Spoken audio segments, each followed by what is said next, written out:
3, 2. Good morning, I'm Erica Jones. And I'm Antonio Mora. A nightmare off the coast of Norway. Officials are investigating why a cruise ship set sail into danger despite storm warnings. Heavy seas forced the ship to drop anchor in order to avoid being dashed on rocks, forcing a daring helicopter rescue operation that airlifted almost 500 passengers. Another 900 people were still on board when the evacuation was halted and the ship managed to limp into port under its own power. One passenger is in critical condition and 8 others remain hospitalized. Disembarking passengers described terrifying conditions, having been tossed about by winds and waves for 20 hours. Cape Town, South Africa is running dry, and that's forcing people to take some disgusting measures. The city is struggling with its worst water crisis ever.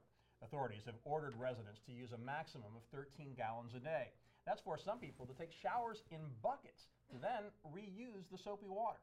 Toilets aren't getting flushed, and clothes aren't getting washed until absolutely needed. Notorious South Boston mob boss Whitey Bulger was beaten to death shortly after his transfer to a penitentiary in West Virginia.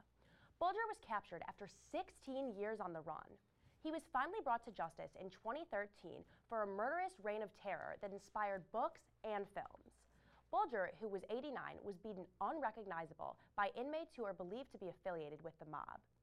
A law enforcement official said they got the order for the killing from an organized crime figure. Now, a heartwarming story. The Timberwolves' Jimmy Butler proved that some things are definitely more important than sports. On Saturday, the NBA All-Star suffered a painful, possibly season-ending injury. But the next day, on crutches, he limped to the arena to fulfill a commitment to meet a young man who faces a far greater challenge. Matthew Jong suffers from aplastic anemia, a life-threatening illness. He had traveled to meet his hero, and Butler made sure Matthew was not disappointed. Black Panther went wild at movie theaters, roaring to the second best Sunday box office in history. Only Star Wars: The Force Awakens raked in more money. The first blockbuster film to have black superheroes as lead characters clawed its way to almost $202 million in ticket sales between Friday and Sunday.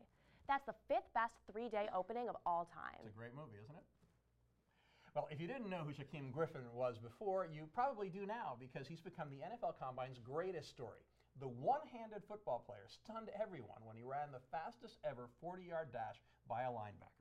To top it off, he managed 20 reps on a 225-pound bench press, even though he was using a prosthetic. Getting drafted is now almost a certainty. Good. Very nice.